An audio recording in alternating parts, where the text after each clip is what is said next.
Yeah, what's happening? Little in-game home game today. See, we got this all set. Yep.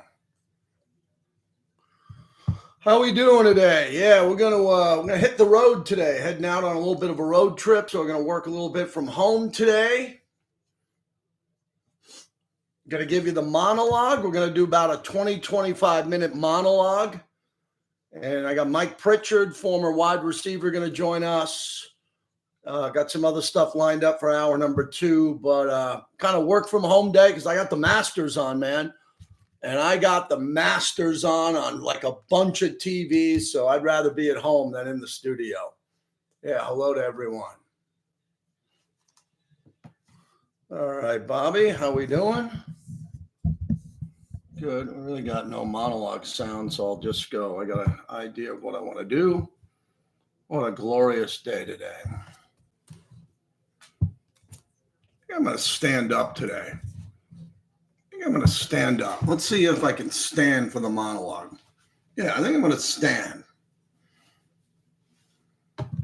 Now I'll sit. It looks better sitting. Looks better sitting.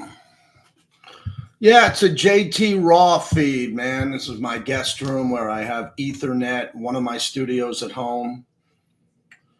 My son is holding down the fort with my dog today. I'm going to drive out to Scottsdale after the show.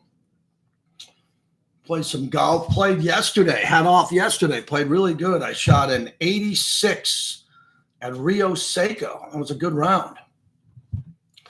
With a 7 on 9 and a 5 on a par 3. I think I really could have dove down into the low 80s over there, but that's what golf's like. Golf's not easy. Golf is hard, but I was driving the shit out of the ball yesterday. Good, which was nice. Yes, I have good Wi-Fi at home, Kenny.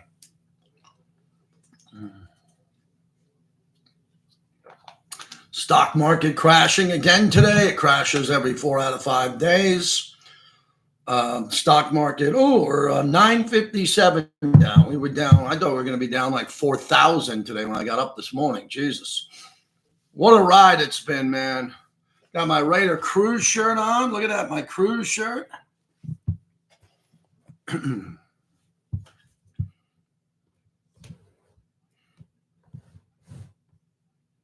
Let's do this. This looks better. Yeah, this looks better. Yeah. Looks better there, right? Put this here. Shut this door. Yeah, home, man.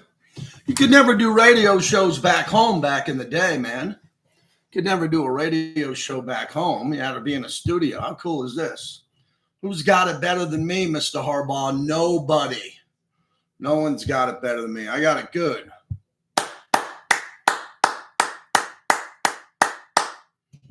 How are the acoustics in this guest room at my house? Yes, yes, yes. Put a couple topics in. This is what we're going to be doing for the bricklayers here in the chat. You put a topic in you want in the monologue. You get it in the monologue, and you get the reference if I read your name. Yep.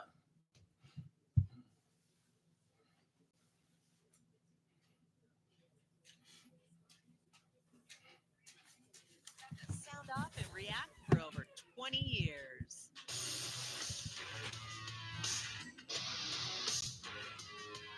It's the JT the Brick Show, broadcasting live from the Finley Cadillac Performance Studio. Your silver and black home to sound off for over 25 years. And we're out of the gate, and I'm at home today. All the bricklayers can see me on YouTube in my guest room, watching the Masters with all the TVs that I have on. Sorry, Bobby, I'm not coming in studio today when I got better TVs in my house for the Masters than we have in studio. We got nice studios, but I got 3 of them up here in my office where I can see everything from the stock market to the Masters to everything. So I'm working from home today, and I'm excited about it. I'm hitting the road about 3 o'clock. My wife and I are going to drive out to Scottsdale. My son will hold down the fort here, and we're going to go visit my youngest son for the last time at Arizona State University. My wife reminded me he graduates on May 12th, and it's April 10th. So my wife and I said, let's go out and see him one more time, take him out to dinner, kind of do some recon for graduation, and then I'm done. Both the boys are through college, no more out of state. That's a wink and a nod to all the moms out there that your kids are in high school and you're saying, what do you mean by out of state tuition? Oh, go look. Yeah, 2 out of state, 1 out of Oklahoma, 1 about out of Arizona State. I did it. My wife and I pulled it off, so we're going to celebrate that. And, it's the off season. So you get a little getaway Friday. Vinny Bonsignor is in for me tomorrow. Vinny's got about as much good inside information to the Raiders than anybody. So Vinny will knock out the show tomorrow, and then we'll be back here on Monday. Again, I got the Masters on, Scotty Scheffler, Justin Rose. Spieth at one time was going low. The leaderboard looks amazing at Augusta National. The weather is perfect. Scores are low out of the gate. Guys are flag hunting here. If you like the Masters here, go have fun. Yesterday, I was off due to AAA baseball. Played a really fun round at Rio Seco with a couple of my buddies. So I had a great day yesterday playing 18 holes. And I'm going to play a couple of rounds out in Scottsdale this weekend, bringing the clubs with me. So what are we going to do today? First, one of my favorite people. Since I moved to Vegas in 1996, I've made a lot of good friends, mostly not in radio. That's my advice. Your friends shouldn't be in radio. Your friends should be in life. But I've made some good radio friends. And one guy I consider a great friend is Mike Pritchard, the former national champion for the Colorado Buffaloes, one of the greatest players to ever play in college, went on and had a nice NFL career. And you've heard him on this channel many times, at Lotus, on VSiN. He's going to join us at the bottom of the hour as we take a look at 2 of the top, maybe 3 players in the draft are coming out of his alma mater, Colorado, Travis Hunter and Shador. So he knows these guys. We're going to get his vibe. It'll be the last time I talk to him before the draft.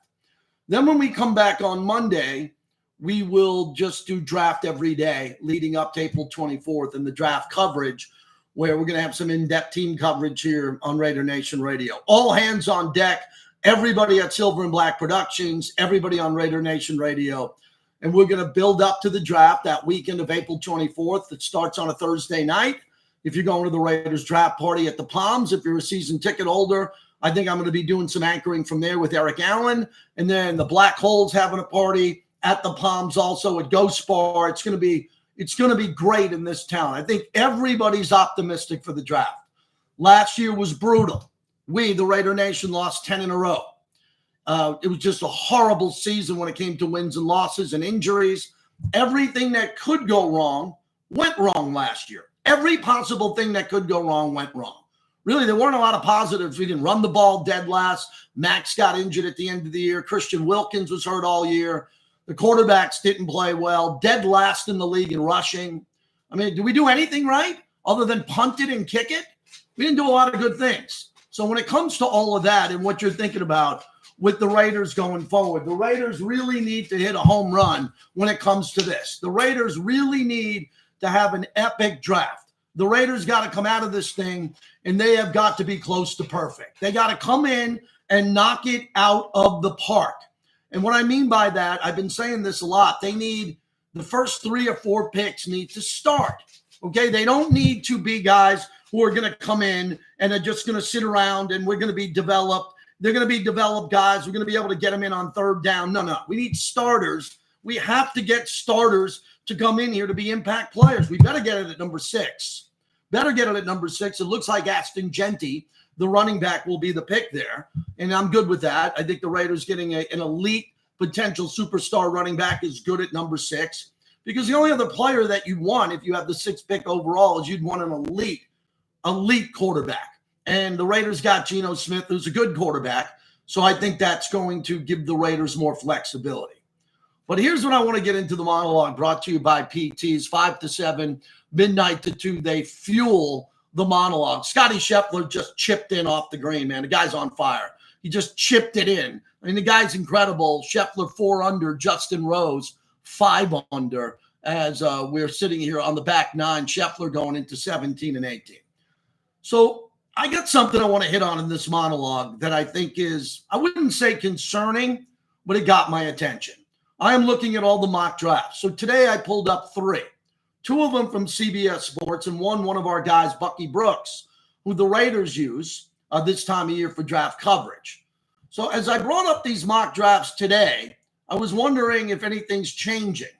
And two gentlemen that we've had on the show in the last 2 weeks who I like, Ryan Wilson from CBS and Chris Trapasso from CBS, put up their mock drafts, their latest ones. And I said, ooh, this is getting interesting. Both have Cam Ward, the quarterback from Miami, going number 1 to Tennessee. I'm good with that. Ryan Wilson has Shador going 2nd to Cleveland. And Chris Trapasso has Travis Hunter going 2nd to Cleveland. I believe Travis Hunter is going to go number 2 to Cleveland. Then, as this list goes down, I get a little bit concerned because here we go. At number 5, Chris Trapasso has Ashton Genty going to Boise State. Now, if you look at Jacksonville, they're picking 5. The Raiders are picking 6. If Ashton Genty is gone at 5, which he could be, I think Ashton Genty is going to drop to the Raiders at 6 because Jacksonville's got a lot of holes, and I think Mason Graham, the defensive lineman out of Michigan, would be a really good fit for Jacksonville, but they might take Genty. They got Trevor Lawrence. They got a good team, and if they get Genty, they could have their bell cow back. And then both of these guys, Ryan Wilson and Chris Trapasso, have the Raiders taking the same player at 6, Ted McMillan, the wide receiver out of Arizona. Okay, if we take wide receiver at 6, it's only going to be Ted McMillan. He's the receiver out of Arizona, the big kind of Calvin Johnson, Larry Fitzgerald guy in size. And he would have to be the number 1 receiver because you'd only draft him at 6 to be the number 1 over Jacoby Myers, the number 2. I think that's a really risky move. I like the player. I'll get behind it, but I'd rather have Ashton Genty than Ted McMillan today, as we sit here today. Then I went over to Bucky Brooks, and Bucky's really good. And Bucky's got Cam Ward going 1, Shador going 2 to Cleveland. I said, wait a second. What's going on today? 2 guys I respect a lot got Shador going number 2 to Cleveland. And Bucky Brooks writes, Kevin Stefanski has worked well with traditional pocket pathers throughout his career. Shador fits the bill, a classic drop-back quarterback with a game built on touch, timing, and anticipation. All right, I said, what does Bucky got us getting here? And he has what I said. Jacksonville at 5 goes Mason Graham, and at 6, the Las Vegas Raiders select Ashton Genty. Bucky writes, new Raiders head coach Pete Carroll wants to punish opponents with a physical running game sparked by a dynamic back. So I'm good with that too. So what jumped out at me today as I was doing some homework before the show is Shador Sanders is moving up the draft chart. And I got an idea here because it seems like the team that he would be the best fit would be New Orleans at 9. New Orleans has Derek Carr. Pretty much all of New Orleans is done with Derek. Derek's a good guy. We like Derek. Derek's a good player. But New Orleans does not love Derek Carr the way the Oakland Raider fans love Derek. Derek had some, people out there who criticize him. But overall, Oakland Raider fans like Derek Carr. And his time is coming to an end in New Orleans. Derek would be a great mentor because he's a workaholic, first in, last to leave, working out all the time for Shador. What happens if the Raiders trade back from 6 all the way to 9, and then they let New Orleans jump up there and get Shador if he's available? Now, according to Bucky Brooks and the guys I mentioned today, Shador won't be available. Shador is going to be gone at number 2. So as I told you, the day that Shador threw at Colorado Pro Day, which was a nice session he had by all accounts, he had a very good session, that he is climbing the draft boards, and it makes sense. He's a quarterback. If you want to get a quarterback, you can't wait to get the quarterback. You got to go get him. Now, for the Raiders, Jackson Dart will not be available in the 2nd round. I'm still seeing some knuckleheads on their mock draft having Jackson Dart dropping to the Raiders in the 2nd round. He will not be available there. He'll be a 1st-round pick after the first 2 quarterbacks go. So if the Raiders traded into the 2nd round or out of the 2nd round into the 1st round late to get Jackson Dart, I'd have no problem with that.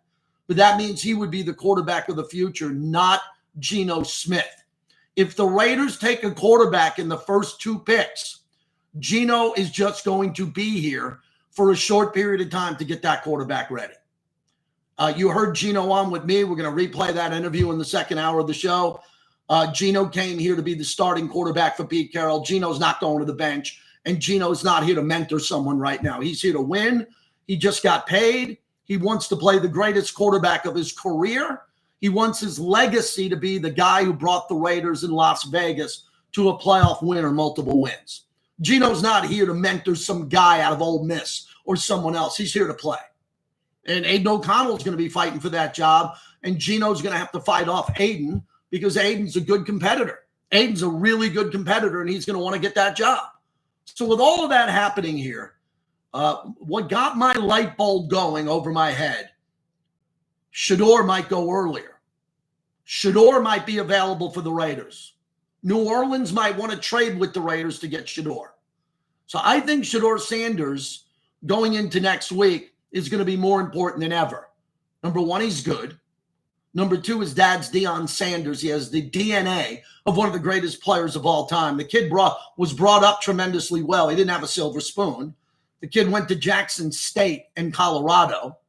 Okay, the kid, before he was born, his mom and dad lived in a mansion. Before he was born, his parents already lived in a mansion. He didn't get in trouble with girls, drugs, alcohol, nothing. How dare anybody rip on Shedeur Sanders? Oh, I don't like his attitude. Oh, shut up. You don't even know him. You never even met him. He's a great kid. Tom Brady says he's a great kid. He didn't do anything wrong to you. He's not like these Georgia guys getting pulled over for speeding every 10 minutes. He's a good kid. He can lead a franchise. What happens if Shedeur goes to the Giants at 3? Do you know who the NFC East will have at quarterback? They'll have Dak Prescott, the first $60 million guy. They'll have Jalen Hurts, who just won the Super Bowl. And they got Jaden Daniels, who won the Heisman and won 2 rookie playoff games last year. Now you drop Shedeur in with the Giants. All of a sudden, the NFC East has got elite young quarterbacks who are going to be there for the next decade. That's what the Giants could be thinking at number 3. I love Travis Hunter. I don't think Travis Hunter will be available to the Raiders at any point. Very similar to Jaden Daniels, who wasn't available at any point for the Raiders for 3 first-round picks or not. I wonder if someone wants to trade up and get Travis Hunter. I wouldn't be surprised if the Patriots at 4 was sitting there going, holy cow, if he doesn't go number 1 and the Patriots can move up with Cleveland from 4 to 2, the Patriots can get Travis Hunter with Drake May, and then Cleveland would only move back to 4, and they can get whoever they want. So what I'm asking you today, Raider Nation, are you concerned that there could be multiple teams that could trade in front of your Las Vegas Raiders at number 6 to either get Ashton Genty, Travis Hunter, Shedeur Sanders? If you're good to wait like I am at 6, and the farthest I would trade back would be 9. I wouldn't trade back to 14 to 20 or anything. The only thing I'd do is I'd trade back with New Orleans to 9, because then I'm sure the Raiders can get the corner.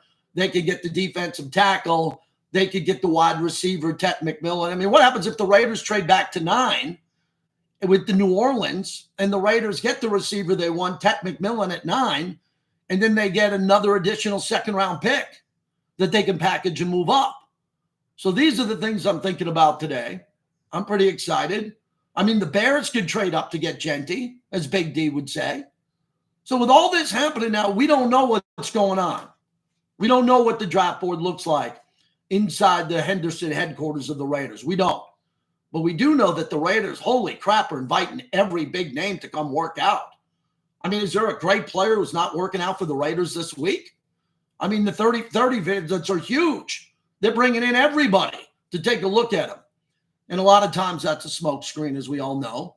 A lot of times you want to bring in players who you know you're not going to be able to get just to send a smokescreen for the player that you might want. So as I sit here on April 10th, 2025, I'm pretty confident that Ashton Genty is going to be a Raider, not because I had broke bread with John Spytek.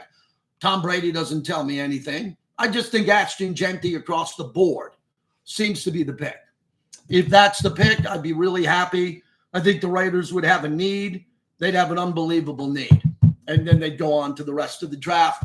And we know when the Raiders break the huddle on either opening night or opening Sunday, they'll break the huddle with Geno Smith, Ashton Genty, Jacoby Myers, Brock Bowers, Trey Tucker.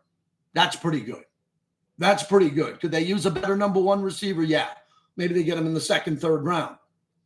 I don't think there's a lot of number one wide receivers outside the first round, but there could be a bunch of number one running backs taken in the second round that Chip Kelly could like more than Ashton Genty.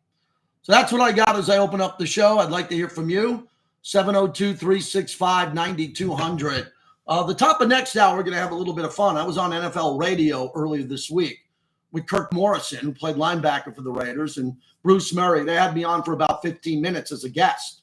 So you'll be able to hear me as a guest on a show. I'm going to play some of that when I went off on how I think the Raiders are doing well. But everybody knows I'm pro Raiders because I want the Raiders to do well, especially in the month of April. Scotty Scheffler, 4 under. Justin Rose, 6 under par.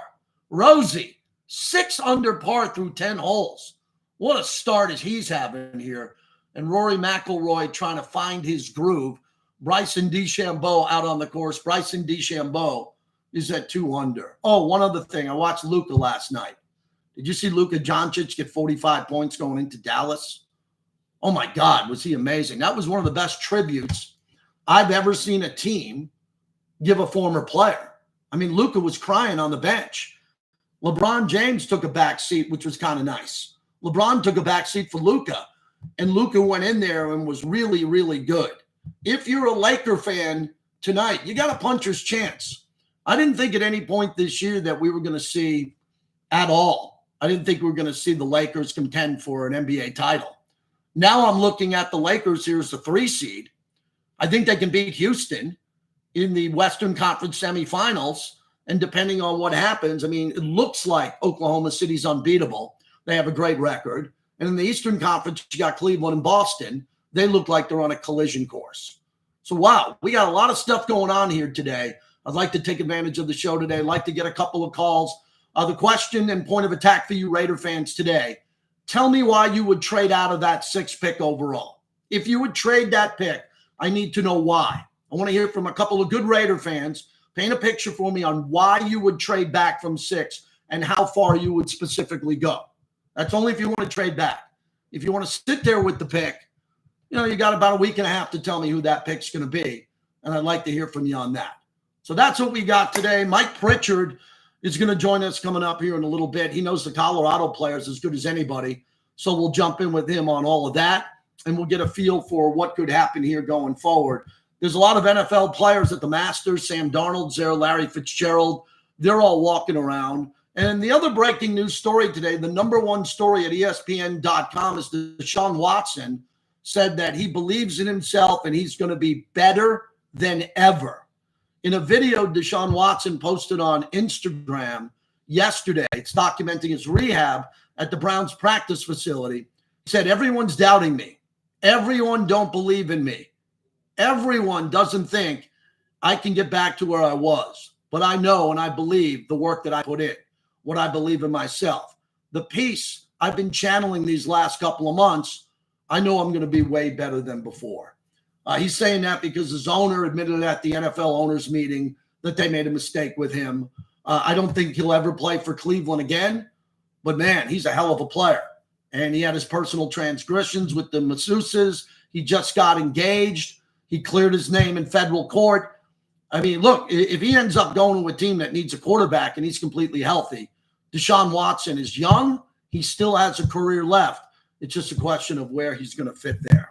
So that's a big story today as we're getting ready for this. Let's start off with Nash in Houston. Nash, be our leadoff hitter today. What do you got for me? I'd be a trade back guy, just for the fact that I think I want to come out of the draft with 3 quality players. And if I could pick up an extra second, max, I'd want to move down to the Cowboys at 12. I think there's still going to be some good players available. I like Jalen Walker there, certainly the corner, Johnson, and then, and then even maybe Genty may fall too. But, I mean, those would be the couple of guys that I would target at that. And I think Grant might fall as well. So if you're at 8 or 10, I think you're still going to have a lot of opportunities. And I think 12, you're still going to get a really good player that's going to start.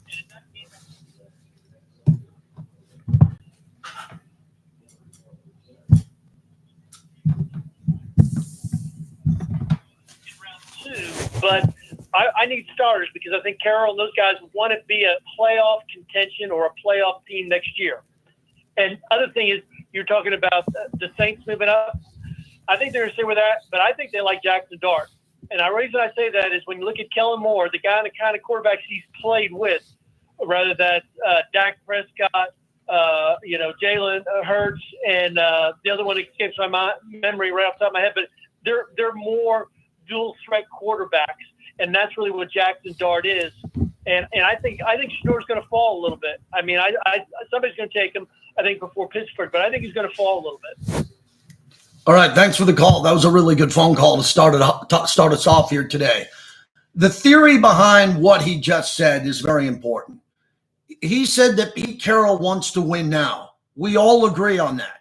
We know that Pete Carroll is not taking over this team on some extensive rebuild. Pete Carroll wants to win now. We know it's going to be hard for him to win now year one. We just know that because we know football. It's going to be hard for them to be a Super Bowl contender year one. But the team has to be a playoff and Super Bowl contender in year 2 and year 3. So as Nash said, if you can get that extra pick in the second round and you can get 3 starters through the 2 rounds. So you got your first round pick, you got 2 seconds, all 3 of those players you hit on, right? Boom. We're trying to blow your mind. Poof, blow your mind. The first 3 players start. You maybe get an offensive line starter, you get a running back starter, wide receiver starter, or linebacker. You got players. Not a lot of holes left. If I quizzed everyone in Raider Nation, said how many holes are there? You give me a hole at cornerback. You give me a hole on the offensive line. You give me a hole at what? Linebacker, I'd agree. And then would you give me a hole at wide receiver? Those are 4. We can get 3 of those guys in the first 2 rounds if John Spytek nails this. We can fill all these holes pretty quickly here. And then Pete Carroll's going to bring in other players who are undrafted and players who are cut from other teams. I'm big on that. That's a big hot button for me, is that Pete's going to go out with John Spytek and they're going to get a good player or 2 that gets cut from another team due to salary cap purposes or competition. And that I really believe in that topic, by the way. You know, that's how I've wanted to get a right tackle around here for years. I'm like, what are we doing at right tackle? Thayer Mumford, DJ Glaze, whoever it is. We're putting seven round rookies out there, 7 round rookies. DJ Glaze is different. He's a higher pick, and he looks like he can play the part. But I love me a veteran right tackle. I love me a 7-year right tackle who started 6 years in the league, maybe went to 1 Pro Bowl and gets cut and he's available. I love those guys. And I think you're going to see one come in here. That's the monologue brought to you by the DeCastroverde Law Group. If you get into an accident, Alex in Orlando, DeCastroverde, you see their billboards at the stadium, brothers win. These aren't testosterone guys running around with sledgehammers and motorcycles telling you how great they are. These are 2 gentlemen who are building their law firm in the view of their father, their late father, who was a legend from up in Reno and Southern Nevada, the DeCastroverde Law Group. If you get into an accident, 702-222-9999. That's it for the bricklayers. I wanted to give you a monologue here. I'm shutting off the camera here for a little bit. My wife's going to be packing. We're hitting the road around 2:30. We're going to drive out to Scottsdale for a nice long weekend. I think it's going to be 94 degrees. Oh, my God. Here we go. Fred Couples breaks par. Oldest player to do that since Tom Watson. Scotty Scheffler and McIlroy are off to a good start. The Masters are here, a tradition unlike any other. Thank you, everybody. I'm going to shut this down. I wanted to do about 20, 30 minutes so my son maybe can cut up a reel or 2. And actually, my oldest son is right here. Hello. And he's going to be here with the dog and holding down the house. And I'll be back on Monday. Monday's a big day for me. It's the 30th anniversary of the day I won the Smack Off. So I got some specialty programming lined up on Monday. Everybody have a great weekend.